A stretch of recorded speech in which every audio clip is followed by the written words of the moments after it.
Hello everyone. Historical background में आज का जो हमारा टॉपिक है वो है 1813 का एक्ट।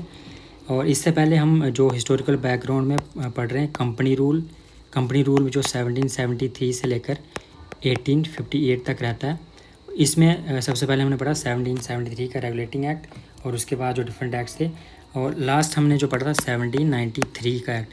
1793 के एक्ट में प्रोविज़न था जो ट्रेड मोनोपोली है उसको 20 साल के लिए जो है एक्सटेंड किया गया था।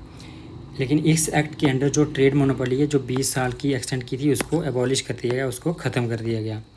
लेकिन जो ट्रेड इन टी है, जो टी का ट्रेड है उसको छोड़ के, और जो ट्रेड किया जाता है चाइना के साथ, ये दो एक्सेप्शंस हैं, इसको एक्सक्लूड किया गया और बाकी जो ट्रेड मोनोपोली थी उसको एबॉलिश कर दिया गया। उसके साथ साथ एक और इम्पॉर्टेंट जो फीचर है वो है 1 लाख रुपये फॉर वेस्टर्न एजुकेशन इसमें एलोकेट किए गए। वेस्टर्न एजुकेशन को प्रमोट करने के लिए इंडिया में यहाँ पे 1 लाख जो रुपीज़ हैं उनको रखा गया। तो ब्रिटिशर ने इसी के थ्रू एक अपनी पावर को फिर से असर्ट करने की कोशिश की। और यहाँ पे लोकल गवर्नमेंट के रिगार्डिंग एक फीचर है कि लोकल गवर्नमेंट के पास पावर होगी लोगों को टैक्स लगाने की, टैक्स कलेक्ट करने की फॉर द डेवलपमेंट पर्पस। तो ये था एक छोटा सा 1813 का एक्ट। अब हम इसको बुक से देख लेते हैं एक बार last time. Charter act of 1813 features क्या है? It abolish the trade monopoly of company in India. India trade was thrown open to all British merchants. जितने भी ब्रिटिश मर्चेंट्स हैं उनके लिए ओपन कर दिया गया और ईस्ट इंडिया कंपनी की जो मोनोपोली थी उसको ख़त्म कर दिया गया।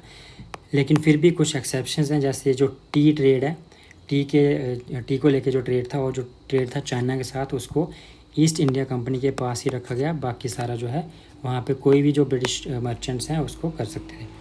दूसरा जो फीचर है, it asserted the sovereignty of British crown over the companies territories India. जो कंपनी की टेरिटरीज है इंडिया में वहाँ पे जो है ब्रिटिश क्राउन की सवर्निटी को असर्ट किया गया।